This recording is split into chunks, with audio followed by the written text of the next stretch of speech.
इन्नल हम्दुलिल्लाह नहमदुहु व नस्तईनुहु व नस्तगफिरुह व नऊज़ु बिल्लाहि मिन शुरूरि अनफुसिना व सय्यिआति अअमालिना मन यहदिहिल्लाहु फला मुदिल्ल लहु व मन युद्लिल फला हादिय लहु व अशहदु अन ला इलाहा इल्लल्लाह वहदहु ला शरीक लहु व अशहदु अन्न मुहम्मदन अब्दुहु व रसूलुहु या अय्युहल्लज़ीना आमनुत्तक़ुल्लाह हक़्क़ तुक़ातिहि व ला तमूतुन्न इल्ला व अंतुम मुस्लिमून या अय्युहन्नासुत्तक़ू रब्बकुमुल्लज़ी ख़लक़कुम मिन नफ़्सिन वाहिदह व ख़लक़ मिनहा ज़ौजहा व बस्स मिनहुमा रिजालन कसीरन व निसाअ वत्तक़ुल्लाहल्लज़ी तसाअलून बिही वल अरहाम इन्नल्लाहा काना अलैकुम रक़ीबा या अय्युहल्लज़ीना आमनुत्तक़ुल्लाह व क़ूलू क़ौलन सदीदा युस्लिह लकुम अअमालकुम व यग़फिर लकुम ज़ुनूबकुम व मन युतिइल्लाह व रसूलहु फ़क़द फ़ाज़ फ़ौज़न अज़ीमा अम्मा बअदु फ़इन्न ख़ैरल हदीस किताबुल्लाह व ख़ैरल हदी हदी मुहम्मदिन सल्लल्लाहु अलैहि वसल्लम व शर्रल उमूरि मुहदसातुहा व कुल्लु मुहदसतिन बिदअह व कुल्लु बिदअतिन ज़लालह व कुल्लु ज़लालतिन फ़िन्नार अऊज़ु बिल्लाहि मिनश शैतानिर रजीम बिस्मिल्लाहिर रहमानिर रहीम वसारि'ू इला मग़फ़िरतिन मिन रब्बिकुम व जन्नतिन अर्दुहा कअर्दिस समाई वल अर्द उ'इद्दत लिल काफ़िरीन वक़ाल तआला फ़ी मौदिइन आख़र इन्नहुम कानू युसारिऊन फ़िल ख़ैराति व यदऊनना रग़बन व रहबा व कानू लना ख़ाशिईन। तमाम किस्म की तारीफ़ात, हर तरह की बड़ाई, बुज़ुर्गी, हम्द व सना अल्लाह सुब्हानहु व तआला के लिए लायक़ व सज़ावार है, जिसने हम तमाम लोगों को पैदा किया, अपने तमाम मखलूक़ात में अशरफ और अफजल बनाया और इस रूए ज़मीन का खलीफा मुकर्रर करके हमें मबऊस फरमाया। बेशबहा दरूद व सलामती हो तमाम अंबिया किराम अलैहिमुस्सलातु वस्सलाम पर, खुसूसन ख़ातिमुल अंबिया, सय्यिदुल अंबिया, इमामुल अंबिया, सरवर दो आलम सल्लल्लाहु अलैहि वसल्लम पर, वज़ात मुक़द्दसा मुबारका मुतहहरा के जिन्हें रब्बुल आलमीन ने रहमतुल लिल आलमीन बनाकर भेजा और जिन्होंने अल्लाह रब्बुल आलमीन के पैगाम को उसके बंदों तक इंतहाई अमानत और दयानत के साथ पहुँचा दिया। दीनी भाइयों और दोस्तों, आज के खुतबा जुमा का मौजू है इबादत में शौक़, कामयाब ज़िंदगी का एक कीमती राज। इबादत में शौक़ का मतलब यह है कि हम जो भी इबादत करें उसमें शौक़ हो, रग़बत पाई जाती हो, जज्बा हो और वलवला हो। अगर हमारी इबादत में रग़बत न पाई जाती हो, शौक़ न हो, तो फिर उस इबादत का कोई फ़ायदा नहीं है, फिर उस इबादत का कोई फ़ायदा नहीं है। इबादत में शौक़ का पाया जाना बहुत ज़रूरी है। आप नमाज को ही लीजिए, नमाज के लिए आप खड़े हैं, रब के यहाँ पर आप खड़े हैं, लेकिन ज़हन आपका कहीं और है, तो ऐसी नमाज का कोई फ़ायदा नहीं। अल्लाह रब्बुल आलमीन ने नमाज में भी खुशू और खुदू इख्तियार करने का हुक्म दिया है, शौक़ पैदा करने का हुक्म दिया है। तेरा दिल तो है सनम आशना, तुझे क्या मिलेगा नमाज में। अगर हमारी इबादत में, हमारी नमाज में रग़बत न पाई जाती हो, तो फिर ऐसी इबादत का कोई फ़ायदा नहीं है। लेकिन जब आज हम देखते हैं तो हमारे अंदर इबादत के ताल्लुक़ से कोई रग़बत नहीं पाई जाती है, कोई शौक़ नहीं पाया जाता है। अगर हम इबादत के लिए आते भी हैं, मिसाल के तौर पर अगर हम नमाज के लिए आते भी हैं तो मारे सुस्ती और काहली से आते हैं। कोई ऐसा नहीं है कि एक नमाज पढ़कर जाता हो, दूसरी नमाज का उसको इंतज़ार हो, जबकि ऐसा ही होना चाहिए। अजान होती है, हम दोस्तों के साथ बैठकर बातें करते रहते हैं, सोचते हैं अभी तो जमात होने में 15 मिनट बाकी है, कुछ देर और बैठते हैं, 15 मिनट के बाद आते हैं, किसी की 1 रिकात छूटती है, किसी की 2 रिकात छूटती है। ये मुनाफिकों वाली नमाज है। मोमिनों वाली नमाज क्या है? जैसे ही अजान हो फ़ौरन नमाज की तैयारी करें, दुकान में हो अपनी दुकान को बंद करें, दोस्तों के साथ गुफ्तगू करता हो, गुफ्तगू को ख़त्म करे, वहीं पर फ़ौरन मस्जिद की तरफ चल पड़े। ये ना देखें कि अभी जमात होने में 15 मिनट बाकी है। और अल्लाह रब्बुल आलमीन ने मुनाफिकों की सिफत बयान फरमाई है कि वइज़ा क़ामू इला सलाति क़ामू कुसाला, जब नमाज के लिए खड़े होते हैं तो मारे सुस्ती और काहली से खड़े होते हैं। युराऊन अन्नास, लोगों को दिखाते हैं, वला यज़कुरूनल्लाह इल्ला क़लीला, अल्लाह रब्बुल आलमीन का जिक्र बहुत थोड़ा करते हैं। तो आज हमारी इबादत मुनाफिकों वाली इबादत है। एक तो हम नमाज़ों की पाबंदी नहीं करते हैं, 2-4 वक्त का पढ़ते हैं तो उसमें भी हम सुस्ती करते हैं। जमात खड़ी होती है, पीछे से आते हैं, किसी की 1 रकात छूटती है, किसी की 2 रकात, किसी की पूरी नमाज छूट जाती है। शौक़ नहीं है। अब सोचिए कि क्या हमारे दिल में ऐसा जज्बा पैदा होता है, क्या शौक़ पैदा होता है? नमाज का वक्त होता है तो हम बोझ महसूस करते हैं, यार नमाज पढ़ने के बाद बोझ लगता है, हमें खुशी नहीं मिलती है, आंखों को ठंडक नहीं पहुंचती है, हम नमाज का इंतज़ार नहीं करते हैं, बैठे रहते हैं, मुनाफिकों वाली नमाज पढ़ते हैं। तो ऐसी नमाज का कोई फ़ायदा नहीं है। नमाज हो या कोई भी इबादत हो, कोई फ़ायदा नहीं है। और आप देखें, नबी सल्लल्लाहु अलैहि वसल्लम ने फरमाया कि मन साम रमज़ान ईमानन व इहतिसाबन गुफिर लहू मा तक़द्दम मिन ज़ंबी। बड़ी मशहूर हदीस है, हर साल आप रमज़ान में इस हदीस को सुनते हैं कि जिसने रमज़ान का रोज़ा रखा ईमान और एहतिसाब के साथ, तो उसके गुज़श्ता गुनाह माफ़ कर दिए जाते हैं। नबी सल्लल्लाहु अलैहि वसल्लम ने यहाँ एक कैद लगाई है, ईमान व एहतिसाब। ईमान यानी अल्लाह रब्बुल आलमीन पर ईमान लाते हुए अल्लाह ने इस इबादत को हम पर फ़र्ज़ किया तो हम खुशी खुशी इस इबादत को अंजाम दें, बोझ समझ कर नहीं। शर्त लगाई है, रग़बत होनी चाहिए, शौक़ होना चाहिए, तब जाकर अल्लाह रब्बुल आलमीन इबादत को कबूल करेगा। अल्लाह रब्बुल आलमीन से सवाब की उम्मीद होनी चाहिए, जज्बा होना चाहिए। तो अगर इबादत में जज्बा ना हो, इबादत में शौक़ और रग़बत ना हो, तो फिर ऐसी इबादत का कोई फ़ायदा नहीं है। मारे सुस्ती और काहली से आप जो इबादत करते हैं, उससे अच्छा है कि आप छोड़ दें।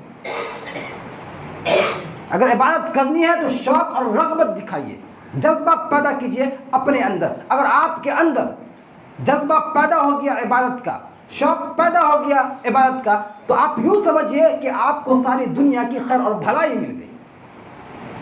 आपको सारी दुनिया की खैर और भलाई मिल गई। इबादत में शौक़ का मिल जाना ये दुनिया व माफिया से बेहतर है।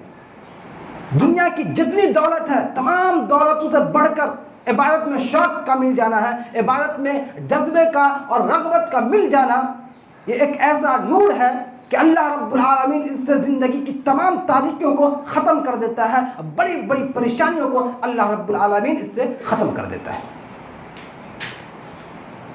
दीनी भाइयों और दोस्तों, आप देखें अल्लाह रब्बुल आलमीन ने कुरान मजीद में मूसा अलैहिस्सलातु वस्सलाम का तज़किरा किया। अब गौर करें कि इबादत में अगर शौक़ पाया जाता है तो इसका कितना फ़ायदा है। मूसा अलैहिस्सलाम का अल्लाह रब्बुल आलमीन ने तज़किरा किया, उनसे वादा किया कि अपनी कौम के 70 अफराद को लेकर कोई तूर पर तशरीफ़ लाएं। मूसा अलैहिस्सलाम अपनी कौम के 70 अफराद को लेकर निकल पड़े। आप तेज़ तेज़ चल रहे थे, जल्दी जल्दी जा रहे थे और अपनी कौम के लोगों को आपने पीछे छोड़ दिया। अल्लाह रब्बुल आलमीन तमाम मंजर को देख रहा था कि मूसा इतनी जल्दी क्यों कर रहा है। मैंने उससे कहा कि कौम के लोगों को साथ लेकर आए, अपनी कौम के लोगों को पीछे छोड़ दिया और तेज़ तेज़ चल रहा है, इतनी जल्दी क्यों कर रहा है। अल्लाह रब्बुल आलमीन तमाम मंजर को देख रहा था। उसके बावजूद पूछा, वमा आजलका अन कौमिका या मूसा, ए मूसा तेरी इतनी जल्दी आने की वजह क्या है। अपनी कौम के लोगों को तूने पीछे क्यों छोड़ दिया। तेज तेज तुम भागकर सबसे पहले कोहितूर पर पहुंच चुके हो, क्या बात है, वजह क्या है। मूसा अलैहिस्सलाम का जवाब था, हुम उलाई अला असरी व अजिलतु इलैका रब्बी लितरदा। ऐ मेरे रब, मेरे कौम के लोग पीछे आ रहे हैं। अब मैंने जल्दी सिर्फ इस वजह से की कि ताकि तू मुझसे राजी हो जाए। मैंने सबकत सिर्फ इसलिए दिखाई कि तू मुझसे राजी हो जाए। मैं बेकरार था, इतना ज़्यादा शौक था तेरे हुक्म को मानने की, तेरे तुझसे मुलाकात करने की, मुझसे रहा नहीं गया। कौम के लोगों को मैंने पीछे छोड़ दिया, भागता भागता आ गया। सब्र नहीं हो पा रहा था, बेकरारी थी, तुझसे मिलने की जल्दी थी। वाजिलतु इलैका रब्बी लितरदा, ताकि तू मुझसे राजी हो जाए। मालूम हुआ कि अगर बंदा नेक आमाल में सबकत करे, इबादत में शौक़ दिखाए, रग़बत दिखाए, तो इससे अल्लाह रब्बुल आलमीन की रज़ा हासिल होती है। अल्लाह की रज़ा क्या है, आप यकीन जान लीजिए कि अगर किसी को रब की रज़ा मिल गई, उसे सब कुछ मिल गया। वरिज़वानु मिनल्लाहि अकबर, अल्लाह रब्बुल आलमीन की रज़ा और खुशनुदी सबसे बड़ी चीज़ है। अल्लाह की रज़ा और खुशनुदी सबसे बड़ी चीज़ है। जिसको रब की रज़ा मिल गई उसे रब की मग़फ़िरत मिल गई, जिसको रब की रज़ा मिल गई उसे रब की मोहब्बत नसीब हो गई, और जिसे रब की रज़ा मिल गई उसे जन्नत मिल गई। ये रब की रज़ा, रब की खुशनुदी किस चीज़ से हासिल होती है?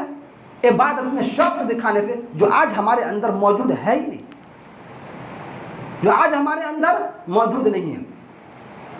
इसी वजह से हम और आप बहुत परेशान रहते हैं। हमारी ज़िंदगी में खुशहाली नाम की कोई चीज़ है ही नहीं। परेशानियां हैं कि ख़त्म होने का नाम ही नहीं ले रही है। एक मुसीबत ख़त्म नहीं होती है कि दूसरी मुसीबत हमारी ज़िंदगी में आ चुकी होती है।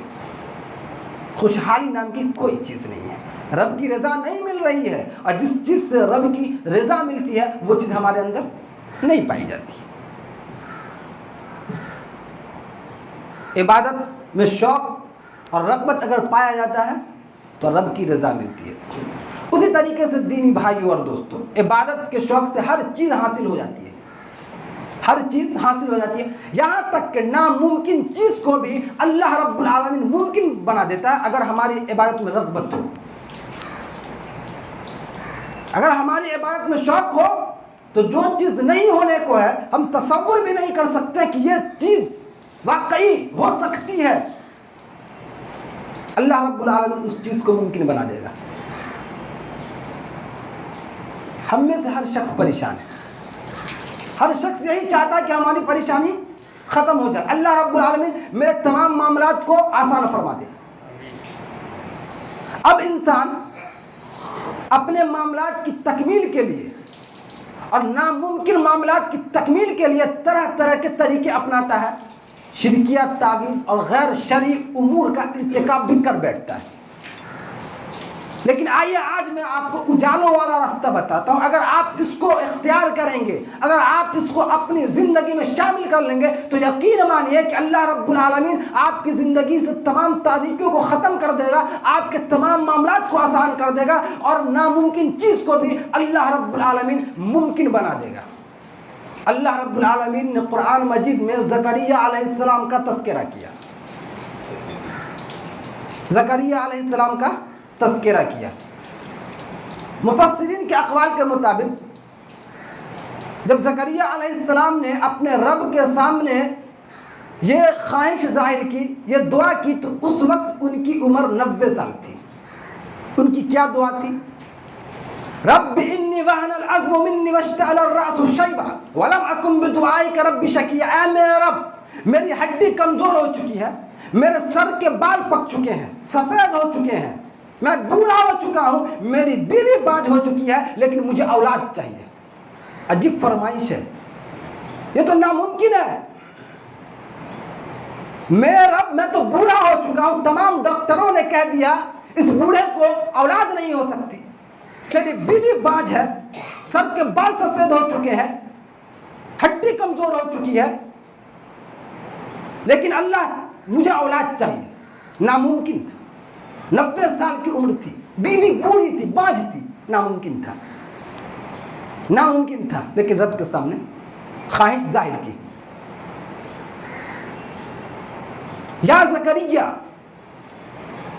रब्बी ला तज़रनी फ़र्दन व अंत खैरुल वारिसीन फदअ रब्बहू, कि ज़करिया ने अपने रब से दुआ की, ऐ मेरा रब, मेरा ईमान है, मेरा अकीदा है कि औलाद तू देता है, लिहाजा तू मुझे वारिस अता कर। ज़करिया अलैहिस्सलाम तावीज़ नहीं लटकाया, किसी बुजुर्ग के पास नहीं गए, नामुमकिन चीज़ थी, उसको मुमकिन बनाने के लिए किसके पास आए? इतनी बड़ी फरमाइश थी, किसके पास आए? रब के पास आए। रब तो बड़ा मेहरबान है। वमा ज़ालिका अलल्लाहि बिअज़ीज़, अल्लाह रब्बुल आलमीन के लिए तो कोई चीज़ मुश्किल है ही नहीं। चाहे बंदा कितनी बड़ी चीज़ ही क्यों ना मांग ले, रब के लिए कोई चीज़ मुश्किल नहीं है। वमा ज़ालिका अलल्लाहि बिअज़ीज़, अल्लाह रब्बुल आलमीन के लिए तो सिर्फ यही काफ़ी है, कुन हो जा फयकुन, वो चीज़ वजूद में आ जाती है। जब ज़करिया ने 90 साल की उम्र में अपने रब से औलाद मांगी, जब उनकी उम्र बिल्कुल 90 साल की हो चुकी थी, सर के बाल पक चुके थे, हड्डी कमज़ोर हो चुकी थी, तो मेरा रब वो है। अल्लाह रब्बुल आलमीन ने ये नहीं कहा, ऐ ज़करिया अब तो वक्त गुजर चुका है, अब तो शाख मुरझा चुकी है, अब तुझे औलाद नहीं मिल सकती। रब ये नहीं कहा, मेरा रब क्या कहा? कुरान कहता है ववहबना लहू यहया, हमने ज़करिया के बीवी को औलाद के काबिल बना दिया। बूढ़ी है, बाज है, लेकिन अल्लाह के लिए कोई चीज़ मुश्किल नहीं है। हमने उसकी बीवी को औलाद के काबिल बना दिया और हमने उसको बेटा दिया जिसका नाम यहया है। इसकी वजह क्या थी? अल्लाह रब्बुल आलमीन ने इसकी वजह बताई। नामुमकिन चीज़ को अल्लाह रब्बुल आलमीन ने मुमकिन बना दिया। आखिर ज़करिया अलैहिस्सलाम की कौन सी अदा अल्लाह को पसंद आई? किस वजह से अल्लाह रब्बुल आलमीन ने उनकी इतनी बड़ी फरमाइश को कबूल कर लिया, नामुमकिन चीज़ को मुमकिन बना दिया? आखिर क्यों? अल्लाह रब्बुल आलमीन ने उसकी वजह बयान कर दिया। इन्नहुम कानू युसारिऊन फिल खैरात, ज़करिया अलैहिस्सलाम नेकी की तरफ सबकत करने वाले थे, जल्दी दिखाने वाले थे, नेक कामों में उनको शौक था, जज्बा था। वयदऊनना रग़बन व रहबा, और उनकी पुकार में रग़बत थी, डर था। वकानू लना खाशिन, और अपने रब के सामने खुशू और खुजू इख्तियार करने वाले थे, अपने रब के सामने आजिज़ी इख्तियार करने वाले थे। इस वजह से अल्लाह रब्बुल आलमीन ने नामुमकिन चीज़ को मुमकिन बना दिया। जो वजह अल्लाह रब्बुल आलमीन ने बयान की है, आज हमें उस वजह को अपनाने की ज़रूरत है। अगर हम चाहते हैं कि हमारी मुश्किलात आसान हो जाए, हमें कामयाब ज़िंदगी मिले, खुशहाल ज़िंदगी मिले, कभी कभी ऐसा वक्त आता है हमारी ज़िंदगी में कि जब हम बिल्कुल नर्वस हो जाते हैं, कुछ समझ नहीं आता है, तो उस वक्त भी अगर आप रग़बत दिखाएंगे तो अल्लाह रब्बुल आलमीन आपके बड़े बड़े मसाइब को दूर कर देगा, आपकी नामुमकिन चीज़ को भी मुमकिन बना देगा। इसलिए मेरे भाइयों और दोस्तों, इबादत में शौक़ पैदा कीजिए, रग़बत पैदा कीजिए, लेकिन हमारी इबादत में रग़बत नहीं है, शौक़ नहीं है। नबी सल्लल्लाहु अलैहि वसल्लम की सीरत को देखिए। अल्लाह रब्बुल आलमीन ने नबी सल्लल्लाहु अलैहि वसल्लम को इबादत में शौक़ पैदा करने का हुक्म दिया। मालूम हुआ कि बहुत अहम चीज़ है, बहुत अहम चीज़ है इबादत में शौक़ और रग़बत का पाया जाना। इसीलिए अल्लाह रब्बुल आलमीन ने नबी सल्लल्लाहु अलैहि वसल्लम को हुक्म दिया। जब अहले मक्का ने आपको अज़ियतें दी तो अल्लाह रब्बुल आलमीन ने फरमाया फ़इज़ा फ़रग़त फ़ंसब व इला रब्बिक फ़रग़ब, ऐ मेरे हबीब, जब आपको फुर्सत मिले तो आप इबादत के लिए कमर बस्ता हो जाइए। व इला रब्बिक फ़रग़ब, इबादत में रग़बत दिखाइए, अल्लाह रब्बुल आलमीन की तरफ मुतवज्जा होइए। यह हुक्म अल्लाह रब्बुल आलमीन किसको दे रहा है? सरवर दो आलम सल्लल्लाहु अलैहि वसल्लम को दे रहा है, अपने महबूब को दे रहा है। अजब, अल्लाह रब्बुल आलमीन ने नबी सल्लल्लाहु अलैहि वसल्लम को ये हुक्म दिया। आप नबी सल्लल्लाहु अलैहि वसल्लम की 23 साल ज़िंदगी का मुताला कीजिए, कितनी रग़बत पाई जाती है, कितना शौक़ पाया जाता है आपकी इबादत में। नसाई की रिवायत है, हज़रत हुज़ैफ़ा रज़ियल्लाहु ताला अन्हु कहते हैं कि नबी सल्लल्लाहु अलैहि वसल्लम ने रात का क़याम किया, फ़फ्तह सूरतल बक़रा, आपने सूरह बक़रा की तिलावत की। मैंने सोचा यरकऊ इंदल मिया, 100 आयत पढ़कर आप रुकू कर लेंगे, लेकिन आप अपनी तिलावत जारी रखें। मैंने सोचा 200 आयत पढ़कर रुकू करेंगे, लेकिन नहीं, आप पढ़ते रहे यहाँ तक कि आपने सूरह बकरा मुकम्मल पढ़ी। उसके बाद आपने आल इमरान भी पढ़ी और सूरह निसा भी पढ़ी। ये तीनों बड़ी बड़ी सूरह है, तकरीबन 505 पारा पर मुश्तमिल है। आपने रात के क़याम में 5 साढ़े 5 पारा की तिलावत फरमाई। इतनी लंबी सूरह आपने पढ़ा, क्यों? मज़ा आता था, रग़बत मिलती थी, मिठास मिलती थी नबी सल्लल्लाहु अलैहि वसल्लम को। हज़रत आयशा रज़ियल्लाहु ताला अन्हा कहती हैं कि आपके पाँव मुबारक फूल जाते थे, वड़म आ जाता था, लेकिन नहीं, इबादत में जो लज्जत मिलती थी, जो मिठास मिलती थी, वो पाँव के दर्द से कुछ नहीं था।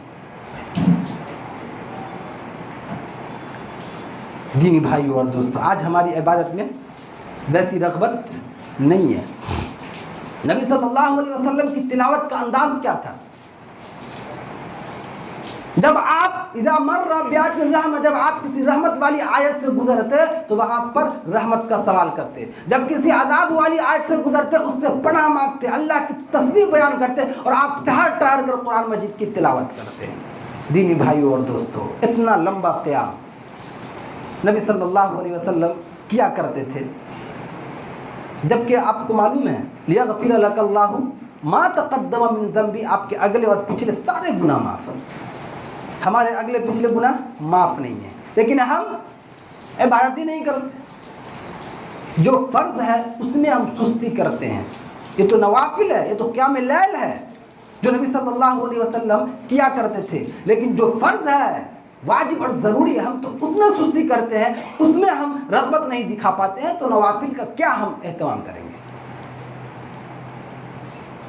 नमाज अगर थोड़ी लंबी हो जाए बेचैनी होने लगती है, नमाज अगर थोड़ी लंबी हो जाए बेचैनी होने लगती है। दोस्तों के साथ घंटों गप्पे लड़ा रहे हैं, बेचैनी नहीं होती, मज़ा आता है। आखिर क्यों आपको नमाज में बेचैनी होने लगती है? थोड़ी तकरीर लंबी हो जाए बेचैनी होने लगती है, अजीब घुटन महसूस होने लगती है, लगता दम निकल जाएगा। 3 घंटा 4 घंटा आप दोस्तों के यहाँ पर बैठ के गप्पे लड़ाते, वहाँ पे ज़र्रा बराबर भी आपको बेचैनी नहीं होती है। आप कहाँ जा रहे हैं, आपके अंदर क्या हो रहा है, कभी आपने गौर नहीं किया कि इतना बड़ा नुकसान हमारे साथ हो रहा है। हकीकत नहीं है। इमाम किसी दिन फजर की नमाज लंबी पढ़ा दे, इमाम साहिब ऐसा लग रहा तो हम तो गिर जाएंगे, इतना लंबा पाँव दर्द करने लगा। तरावी में कितने लोग कंप्लेन करते हैं। अब सोचिए, हंसने की बात नहीं है, क्या हमारी हालत हो रही है। हम दीन से कितने दूर जा चुके हैं, इबादत से कितने हम दूर जा रहे हैं। इबादत से हमको नफरत हो रही है, दीन से हमको नफरत हो रही है, अल्लाह उसके रसूल से नफरत हो रही है। यह सब नफरत की वजह है। अगर मोहब्बत होती तो नमाज में हम तो रब से कलाम कर रहे हैं, रब से नमाज में हम कलाम कर रहे हैं, गुफ्तगू कर रहे हैं, मनाजात कर रहे होते हैं, लेकिन क्यों हमें इतनी बेचैनी होती है। मूसा अलैहिस्सलाम को देखिए, कौम के लोगों को पीछे छोड़ दिया, जल्दी जल्दी कोई तुर पर तशरीफ ले गए। और हम हैं कि हमें तो बेचैनी होने लगती है। दीनी भाइयों और दोस्तों, यकीन मानिए कि हम और आप दीन से दिन ब दिन बहुत दूर जा रहे हैं, बहुत ही दूर जा रहे हैं। दुनिया के पीछे हम भागे जा रहे हैं, भागे जा रहे हैं, दीन को हम पीछे छोड़े जा रहे हैं।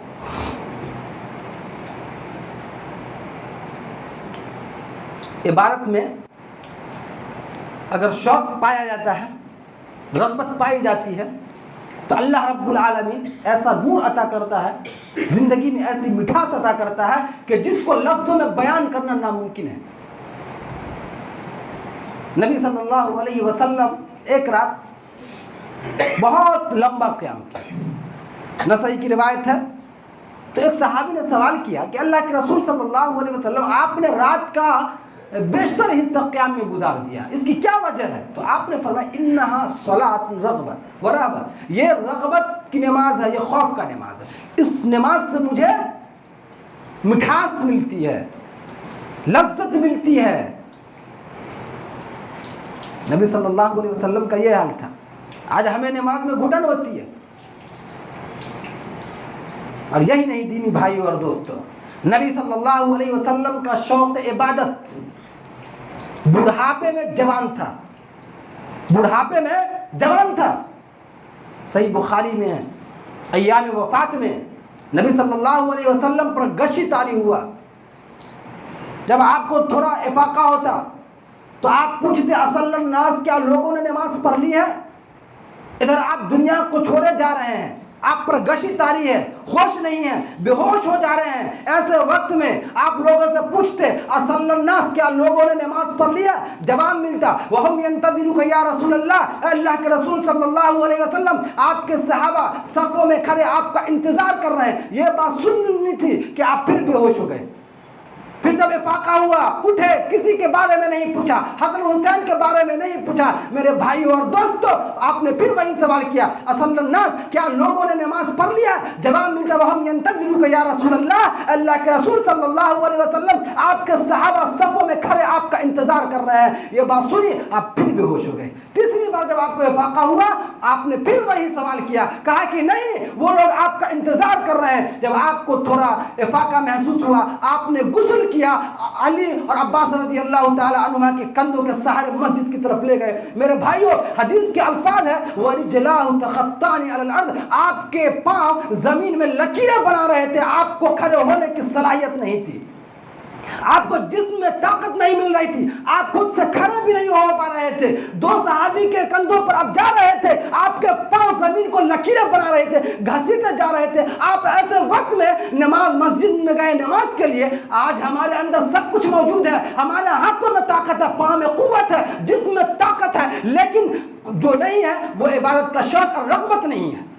अब क्या करेंगे ऐसी जवानी को लेकर, जिस जवानी को लेकर आप फजर को छोड़े और सोए रहते हैं, जिस जवानी को लेकर आप मस्जिद तक नहीं आते हैं। आपको रब ने पाँव में ताकत दी है, कुव्वत दी है, आप क्या कर रहे हैं? आखिर में आप याद रखिए, इस जिस्म को, जिसको आप इतने ऐश और आराम के आदि बनाए हुए हैं, एयर कंडीशनर के आदि बनाए हुए हैं, कब्र में जाना है, कीड़े मकोड़ों को खाना है। क्या करेंगे? इस जिस्म को सवार कर, सजा कर। बूढ़े हो चुके हैं नबी सल्लल्लाहु अलैहि वसल्लम, इबादत का शौक देखिए। आखिर हम कौन हैं? उसी नबी के उम्मती हैं। क्यों हम उनसे दूर भाग रहे हैं? क्यों हम उनके नक्शे कदम पर नहीं चल रहे हैं? हमें नबी से मोहब्बत नहीं है? नहीं है, हरगिज़ नहीं है। दीनी भाइयों और दोस्तों, आज आप अपने मुआशरे का जायजा लीजिए। नमाजों से कितनी बेकदरी है, लोग नमाजों की कितनी तौहीन करते हैं। अजान होती है, मस्जिद से मुअज्जिन अजान देता है, आवाज लगाता है, और हम और आप दूसरी तरफ जाते हैं। मुअज्जिन कहता है अल्लाहु अकबर, लेकिन हमारी अकड़ है, हमारी अकड़ है, हम दूसरी तरफ जाते हैं। रब को क्या जवाब दोगे? 60 साल 70 साल जिंदगी गुजार लो, रब ने पैसे दिए हैं, खूब अय्याशी करो, बहुत अय्याशी करो, खूब मोटे ताजे रहो। कब्र में जाना है, याद रखो मेरे भाई, वल कब्र बाबुन कुल्लु नफ्सिन दाखिल, हर एक को उस दरवाजे से दाखिल होना है, कोई नहीं बच सकता है।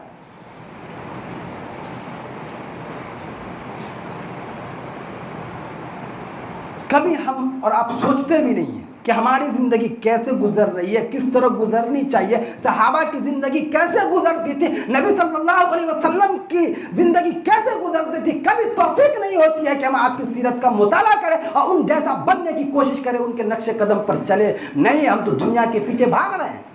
दुनिया से इतनी ज़्यादा मोहब्बत हमारे दिल में पैदा हो गई है कि दिन का कभी ख्याल भी नहीं आता इबादत में। इसी वजह से हम सुस्ती करते हैं। ये मुनाफिकों वाली इबादत है मेरे भाइयों। अगर नमाज भी पढ़ते हैं तो पाबंदी से पढ़ें नमाज, और जज्बा दिखाएं, शौक दिखाएं। जैसे अजान होती है आप मस्जिद आएँ, एक नमाज पढ़कर जाए, दूसरी नमाज का आप इंतजार करें। यह नहीं देखा कि अब भी 15 मिनट बाकी। ये मुनाफिक करते हैं, इस तरह बैठे रहते हैं। सूरज गुरूब होता है तो उठते हैं, जल्दी जल्दी अपना काम तमाम करते हैं, भागते हैं। नबी सल्लल्लाहु अलैहि वसल्लम ने फरमाया ऐसी नमाज उसके मुंह पर मारी जाएगी। ये तो मुनाफिकों की खसलत है। लेकिन ए मेरे उम्मती, तुम ऐसा मत करना। इबादत में शौक दिखाना, अजान हो, मुअज्जिन कहता है हय्या अलस सलाह, आओ नमाज की तरफ, तो नमाज की तरफ आओ। अपने सारे काम को छोड़कर, अपने दुकान को बंद कर, दोस्तों की मजलिस को खत्म कर फौरन मस्जिद में आ जाओ। इबादत में शौक दिखाओ। दुनिया की कामयाबी चाहते हो, खुशहाली चाहते हो, अगर चाहते हो कि रब तुम्हारी जिंदगी की तमाम परेशानियों को खत्म कर दे, रब तुम्हारी जिंदगी की तमाम तारीकियों को खत्म कर दे, तो नमाज में पाबंदी करो, इबादत में शौक दिखाओ। रब की रजा नसीब होगी और आखिरत में रब की जन्नत भी नसीब होगी। मेरी भाइयों और दोस्तों, बातें बहुत सारी है, ये बहुत अहम टॉपिक है। इंशाअल्लाह आइंदा खुतबा हम ये बताएंगे कि सहाबाए किराम इबादत में किस तरीके से शौक दिखाते थे। नबी सल्लल्लाहु अलैहि वसल्लम के तरबियत याफ्ता लोग थे। अपने सारे शौक को उन्होंने छोड़ दिया, दुनियावी शौक को उन्होंने छोड़ दिया। दुनियावी शौक को छोड़कर मेरे भाइयों और दोस्तों, भूख से तड़प रहे हैं, खाने को कुछ नहीं है, फक्र फाका की नौबत आ चुकी है, लेकिन इबादत में शौक पाया जाता था। नमाज पढ़ने आते थे, गिर जाया करते थे। तो इंशाअल्लाह आइंदा हफ्ते हम ये बताएंगे कि नबी सल्लल्लाहु अलैहि वसल्लम के तरबियत याफ्ता लोग इबादत में किस तरीके से शौक दिखाया करते थे। अल्लाह रब्बुल आलमीन से दुआ है कि अल्लाह रब्बुल आलमीन हम तमाम लोगों को इबादत के अंदर शौक पैदा करने की तौफीक अता फरमाए, हमारे इबादत में जज्बा और वलवला पैदा हो। आमीन व आखिरु दावाना अल्हम्दुलिल्लाहि रब्बिल आलमीन। इन्नहु तआला जवादुन करीमुन मलिकुम रऊफुर रहीम।